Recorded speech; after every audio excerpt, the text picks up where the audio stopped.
the stories that starts in your book that I found it interesting is the lady who took your wallet and opened it looking for happy money.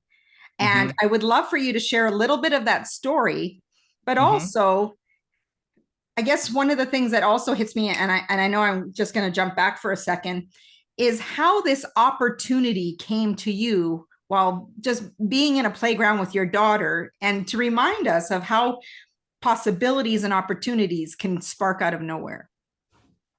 Yeah, so true. So let me just talk about this mysterious woman at first. So she came to just tap me on my shoulders at the party when I was talking with a few people. And at the time, there was a lot of magazine articles and TV programs on what kind of celebrity, what kind of wallets that all the celebrities have. Wouldn't that be interesting to see your president's wallet, or somebody like Justin Bieber or Mariah Carey? Do they even have a wallet? And surprisingly, they have a wallet, right? So it's a tiny, big, huge. So they're very obsessed with it. So, okay, I thought, okay, she's a fan of those programs. I said, you can take a look, but make sure you give it back to me safe. So she said, Mhm. okay. And I handed over my wallet. And she pulled out all the bills, and she was checking something.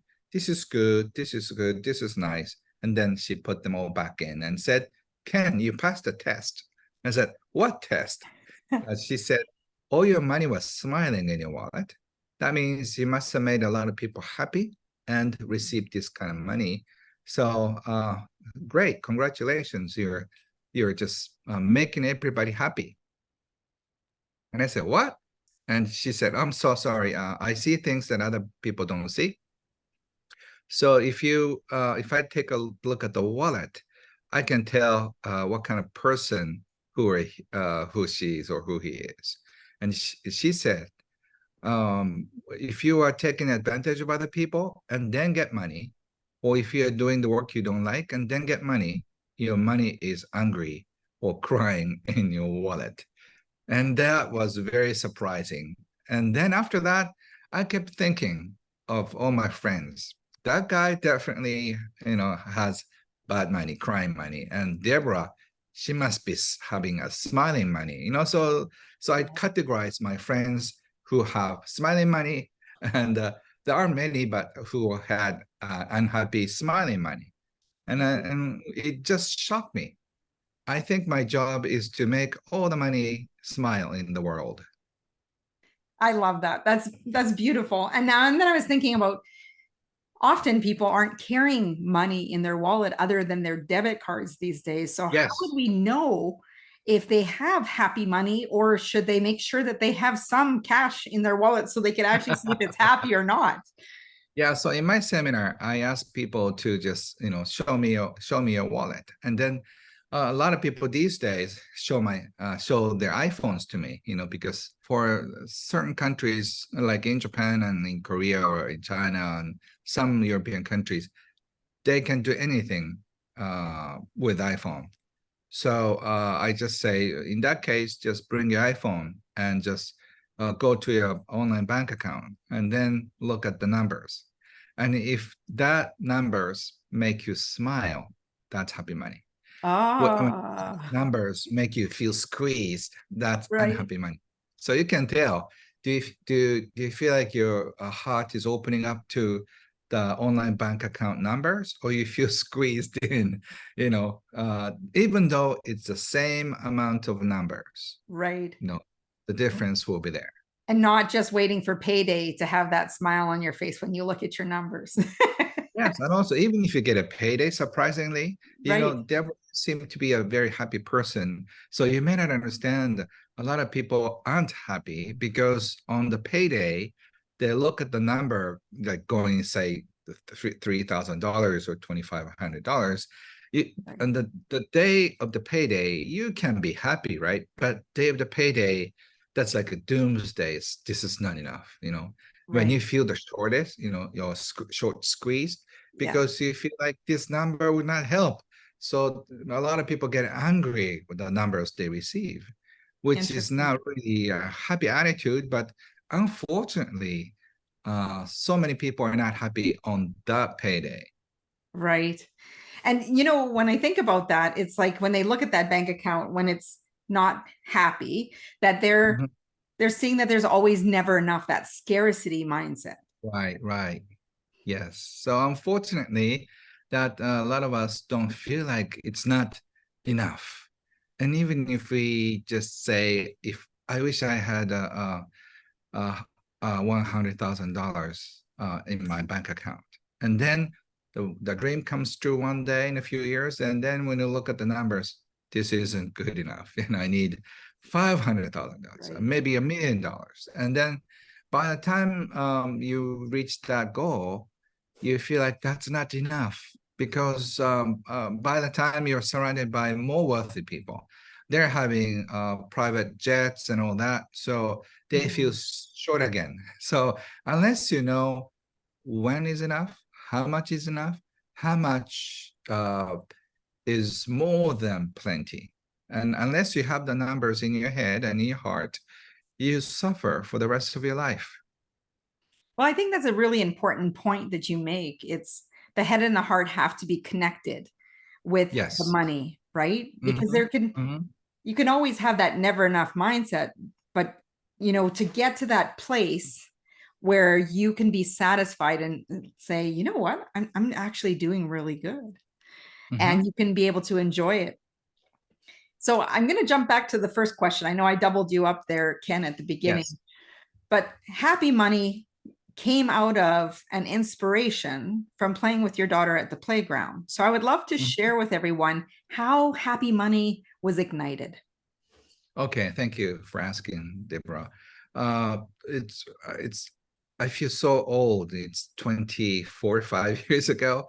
My daughter was one or two at the time. No, she must be two or three because she could enjoy the swing.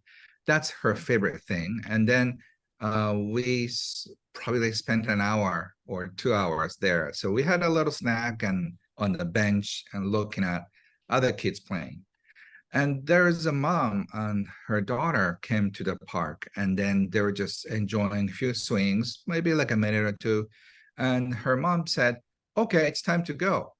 And the daughter was saying, "No, no, mom, we just got here. I want to do more." And she was so right because she probably enjoyed like 10 swings. And then she seemed to be upset. "No, your mom has to go to work." And then she was literally pulled off out of the swing. And then she was dragged by her mother. And then she was crying. And I feel so shocked. I was just paralyzed there for 30 seconds. What and why? She was almost like taken to a prison, and I could really feel the heartbreak of the little one. And then it hit me. I was retired for 3 years, and then I didn't have a job. I had enough money to go on, so we really enjoyed great time with my wife and daughter, Mm. myself. But she seemed like a single mom who needs a job to bring food on the table. And I realized that if she knew more about money, if she knew how to make money, how to just enjoy money, she'd probably want to stay in the park as long as her daughter wants. Because and also that's what she wanted. And then I thought I got to do something. And on the day that night, I was writing a few paragraphs, and then it became a few pages, and I started giving away to my friends. And that is the start of my career without knowing it. Right. And I think that's amazing because, it led to boxes filling up a room in your house that your wife gave you kind of the 1 month to get them all out, which I think, oh, bless her heart. Because a Yeah, whole room. I got it mixed up with the order. I was just copying it every day in my office, and then I staple it. 20 copies is a big thing, so I had to Yeah. do it, squeeze it hard. So by the time I did like 30 or 40, I got sore hands, and I was complaining about it over lunch with my friend, and he said, "Why don't you hire a printer?" And at the time, there was something called a phone book, you know, and a lot of kids don't know in these days because No. everything is on the internet, right? And then there's under P section, there's a printer. And I asked the guy to come and then ask him, can I print these about 200 copies? And he was laughing. No, we do only 1,000. Like 1,000 copies? I don't need them. You know, I don't have so many friends. But he said 1,000 is a minimum. So okay, I'll do 1,000. And then he had another sheet of paper saying like, actually, if you print 3,000, the cost drops like 20%. And look at the numbers. Like it costs $6 or something to print one little booklet. But if you print 1,000, it goes down to like $2. Like, wow, that's it's a big change. So I signed a contract without knowing how many boxes there could be. I thought that the cost would be cheaper. And 2 weeks later, 2 trucks came in front of our building, and then I thought somebody's moving, and they were carrying something heavy. And I go, oh my God, is that like to Kenhonda? Yes, sir. Printed matters. Oh my God, that's my booklets. So I had to empty, out one room, and there's a stack of furniture in the living room. Right. And then I try to come up with good excuse for my wife, which I couldn't find any. So I said, I'm so sorry. I just did a terrible mistake. Look at this. I asked only 200, but he said 1,000 and then 3,000. He didn't tell me how many boxes. And she was smiling. Okay, I'll forgive you. Okay, that's good. I said, I'm going to get rid of these in 6 months. She was little, she looked at me like this and said, okay, 1 month, I'll give you either boxes out or you out. Then I started calling my friends. You said my booklets is great. I have a new one in brand new printed materials. I'm going to send you 100 copies. You can give it to your friends, and 50 copies and 10 copies. And by the time I think about 2 or 3 weeks, I got rid of all the boxes in my house. And your wife, that's true testament to your love to her, because you worked on getting rid of that. So I could stay home. Exactly. So we talked a little bit about the difference between happy money and unhappy money, but how can we start inviting more of that happy money into our lives? Yeah, that's a little tricky question. I always talk about it in the interview. I've been traveling around the world a few times lecturing on happy money. And what's interesting is in the West, people tend to ask that exact same question: how can I have more? But in the East, people ask me, how can I satisfy myself with what I have? So the approach is different. But for those of you who want to invite more happy money, it's very simple. Give more, share more. You have to do what you love. If you love writing, you should write more. If you love listening, if you are like Debra, you must be enjoying conversations like this, right?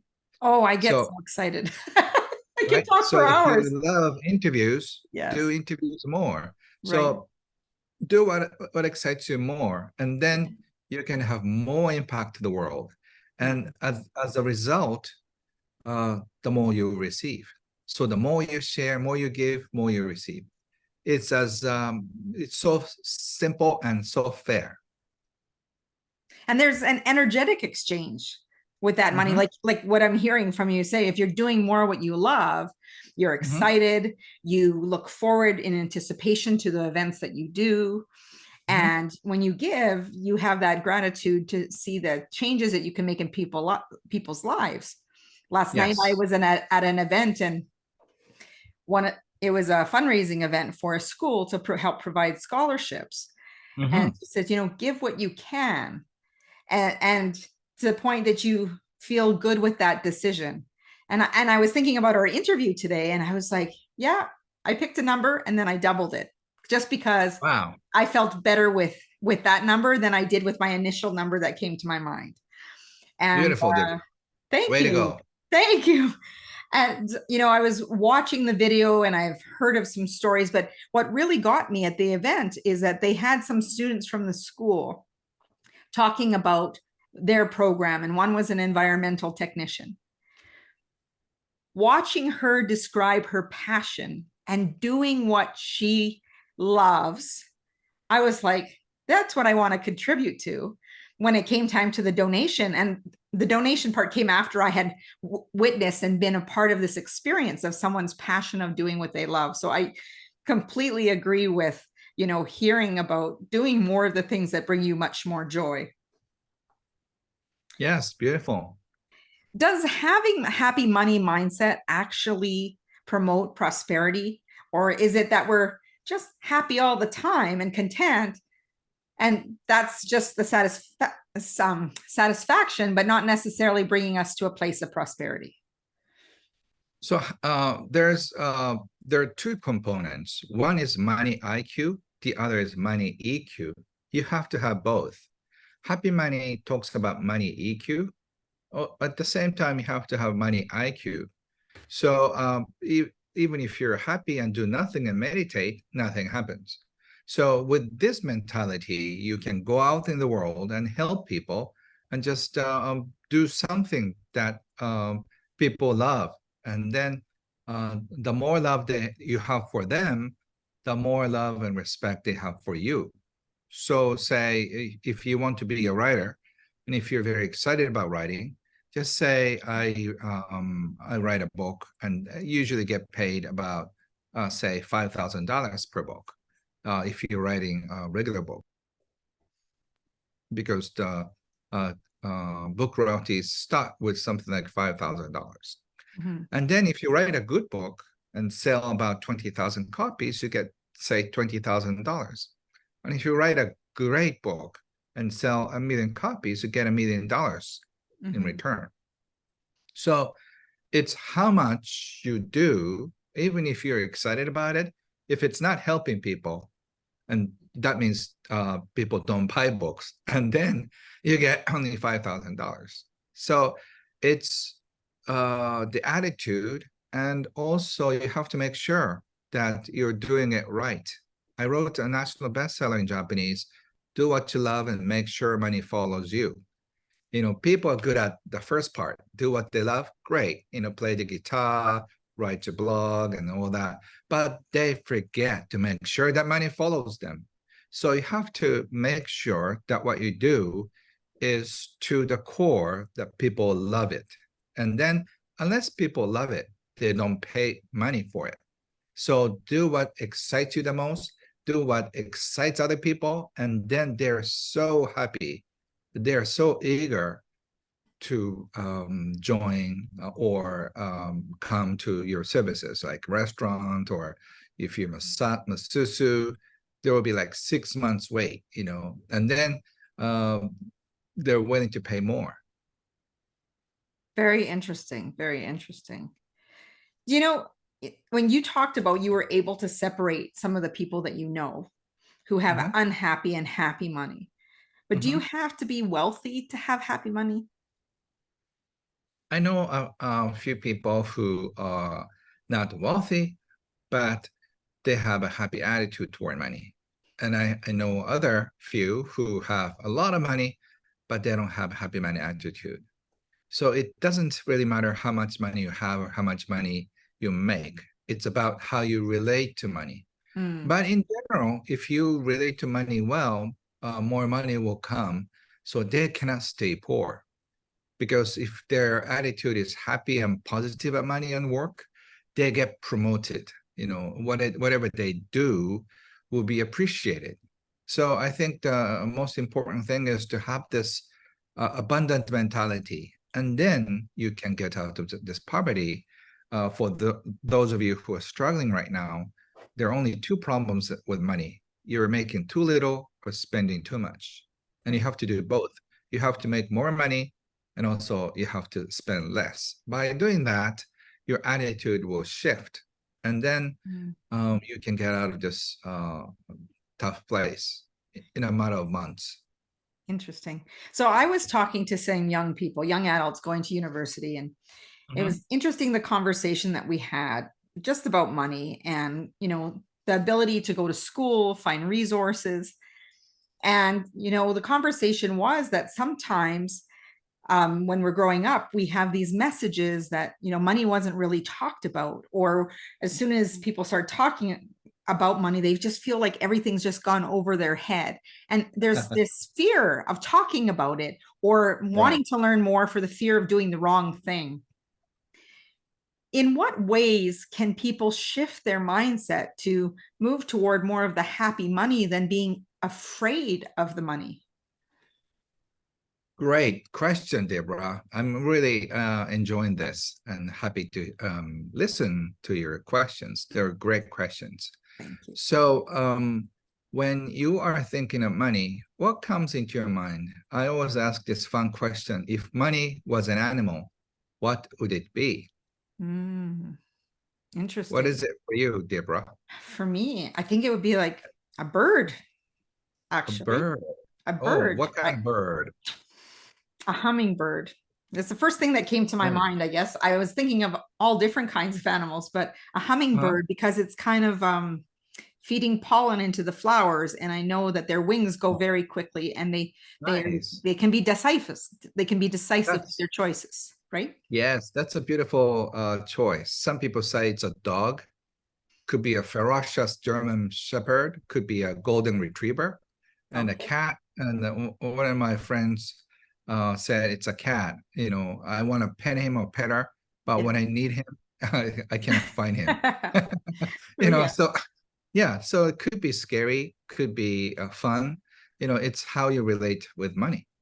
So I hope Interesting. you start thinking money in a different way. Money can Yeah. be scary if you just treat it bad. Money can be such a fun puppy. You can play with it because money can bring you happiness, freedom, and all sorts of things.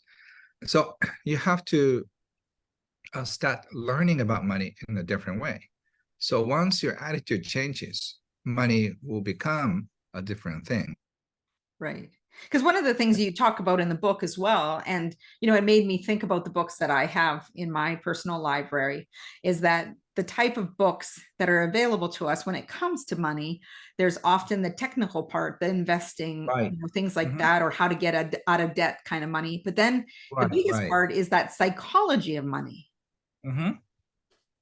Yeah, so all the books, like 95% of the books are money IQ related Mhm. about the stocks, investing, and cryptocurrency, and all the technical things, which are great. But I think you probably have seen the news that the smartest people on the planet making terrible mistakes and doing so wrong things, and they end up losing everything, you know. People who act out of greed, they lose everything. It's because they don't have a high money EQ. Mhm. So you have to have both. And financial psychology is in the field of money EQ. I've studied it for 3 decades, and I realized that there are four components. You know, the one is how to receive well. If you're willing to receive money well, you can be abundant. And also the second rule is appreciate it. Whatever you appreciate, appreciates. As Right. long as you enjoy money, money grows. And the third one is to trust. This is a hard part. Can you trust the flow of money? You know, Mhm. once you have money, can you let go to a charity or pay bills? Right. We just hold on to a bad girlfriend, a bad boyfriend. You know, it's not a good relationship, but you want to hold on to her or hold on to him. That's because we have this attachment issue. If you Mhm. let go of the person, maybe somebody better will show up, but we cannot trust that. So trust the money will flow and then come back. So when you have a hard time trusting, think of breathing. You know, not many people worry about breathing in after breathe out. Can I make sure I have enough air to breathe in? You know, like every breath I take, like I Right. don't know if I can breathe out. Can you guarantee me that there will be enough air? Right. So you breathe in, breathe out, you know, very automatically. And also when you think of food, you know, when it comes to money, We eat, and then we refuse to go to the bathroom. I don't go to number one or number two, I don't want to release. That's not healthy. You have to release well in order to eat well. So releasing well and eating well and drinking well is the basic thing for health. And the money is the same thing. So if you can trust you after letting go of money, new money will come in. If you have the complete trust, you will not have to worry about money for the rest of your life. And the last principle is to share. Share what you have. And then when you pay bills or donate your money, you can say to money, thank you, come back with your friends. Like that. And then share your money, and then the money will come back. So just receive well, enjoy, trust it, and share. So this is a cycle of happy money.